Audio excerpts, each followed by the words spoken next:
আসসালামু আলাইকুম, welcome back to my channel. আশা করি সবাই ভালো আছেন। আলহামদুলিল্লাহ আমিও ভালো আছি। আজকে আমি আপনাদের রান্না করে দেখাবো সরিষার তেল দিয়ে কিভাবে কোরমা রান্না করা যায়। আজকে একটা স্পেশাল চিংড়ির কোরমা রান্না করব। চলুন দেখে নিই। চিংড়ি কোরমা রান্না করতে আমার এখানে 4টা কাঠবাদাম লাগবে, 12 থেকে 15টা কালো গোলমরিচ, লাগছে 2টা দারচিনি, লাগবে 5 থেকে 6টা এলাচ, 2টা তেজপাতা, একটা জয়ত্রী।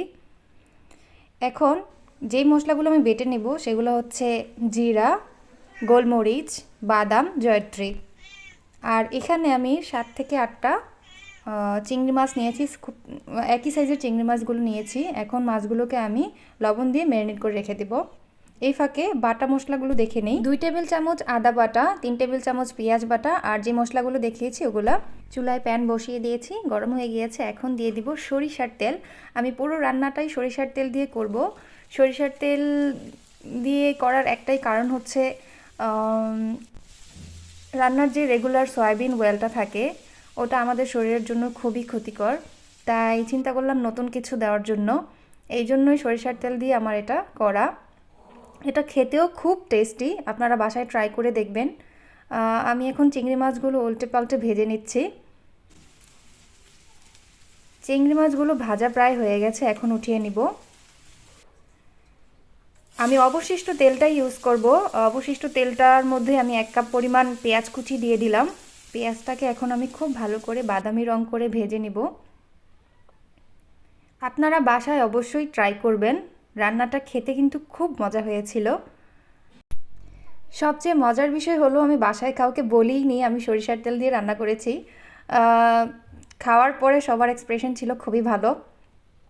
যাই হোক, এখন ভাজা হয়ে গেছে। এই পর্যায়ে দিয়ে দিব বাটা মশলাগুলো। বাটা মশলাগুলো এখন আমি পেঁয়াজের সাথে খুব ভালো করে কষিয়ে নিব যতক্ষণ না কাঁচা গন্ধ চলে যাচ্ছে। খুব ভালো করে কষাতে হবে। এ পর্যায়ে চুলার হিট মিডিয়াম ফ্লেমেতে রাখতে হবে যাতে করে মশলাটা পোড়া লেগে না যায়। এই পর্যায়ে মশলাটা খুব ভালোভাবে নাড়াচাড়া করে এটাকে ভাজতে হবে। ভাজা হয়ে গেছে, এখন দিয়ে দিব অল্প একটুখানি পানি যাতে এটাকে ভালোভাবে কষানো যায়। পানি অ্যাড করে আবার নাড়াচাড়া করতে হবে। এই পর্যায়ে দিয়ে দিব আমার কেটে রাখা টমেটো আর কাঁচামরিচ ফালি। আমরা যেহেতু একটু ঝাল পছন্দ করি তাই কাঁচামরিচগুলো কেটে দিয়েছি। আপনারা চাইলে আস্তেও দিতে পারেন, কোনো সমস্যা নেই, যে যার ঝাল অনুসারে দিয়ে নেবেন। প্রায় সময় আপনারা কমেন্ট করেন বিড়াল কি খাবে নাকি। আসলে আমি রান্না করতে নিলে এই যে দেখুন ওরা কতভাবে আমাকে ডিস্টার্ব করে। আর যতক্ষণ না রান্না হচ্ছে ততক্ষণ পর্যন্ত তো ওদের ম্যাও ম্যাও চালু। যাই হোক, আমার কষানো প্রায় হয়ে গেছে। আমি একটু ঢেকে দিলাম যাতে স্মেলটা ভালো আসে। তেল যখন উপরে চলে আসবে ওই পর্যায়ে দিয়ে দিব তেজপাতা, দারচিনি আর এলাচগুলো আমি একটু থেতো করে দিয়েছি যাতে স্মেলটা খুব ভালো আসে।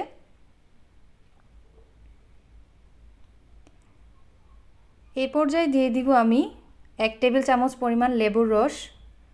লেবুর রসটা দেওয়াতে এটার স্মেলটা এত সুন্দর আসবে, খাবারের স্বাদটাও অনেক গুণে বেড়ে যাবে। লেবুর রস দেওয়ার পরপরই ভালো করে কষিয়ে এটাকে রান্না করে নিতে হবে। লেবুর রসটা ভালো করে না কষালে, আমি যেহেতু এখানে লিকুইড মিল্ক ইউজ করব, মিল্কটা ফেটে যাওয়ার সম্ভাবনা থাকবে, এই জন্য ভালোভাবে কষানো। এই পর্যায়ে দিয়ে দিব 1 কাপ পরিমাণ লিকুইড মিল্ক, যেটা আমি জাল করে ঠান্ডা করে নিয়েছি। জাল করে ঠান্ডা করে দিতে হবে, না হলে দুধটা ফেটে যাবে। আপনারা প্রায় সময় বলেন লেবুর সাথে দুধ ইউজ করলে দুধ ফেটে যায়।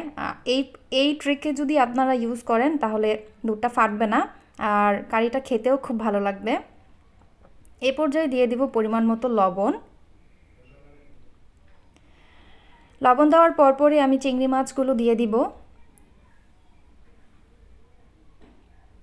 চিংড়ি মাছগুলো দেওয়ার পর ঢেকে দিব যাতে মশলাগুলো মাছের ভিতরে খুব ভালোভাবে মিশে যায়। কিছুক্ষণ পর পর অবশ্যই নেড়েচেড়ে দিতে হবে, না হলে কিন্তু নিচ থেকে লেগে যাবে। আমি এটা কয়েকবার করেছি, আপনারা কিছুক্ষণ পর পর চেষ্টা করবেন এটাকে ভালো করে নিচ থেকে একটু হালকা নেড়েচেড়ে দিতে। আবার ঢাকনা দিয়ে ঢেকে দিব। চিংড়ির কোরমা রান্নাটা কিন্তু প্রায়ই শেষ পর্যায়ে। যা একটা স্মেল আসছে, খুব দারুণ একটা স্মেল আসছে। আপনারা বাসায় অবশ্যই ট্রাই করবেন।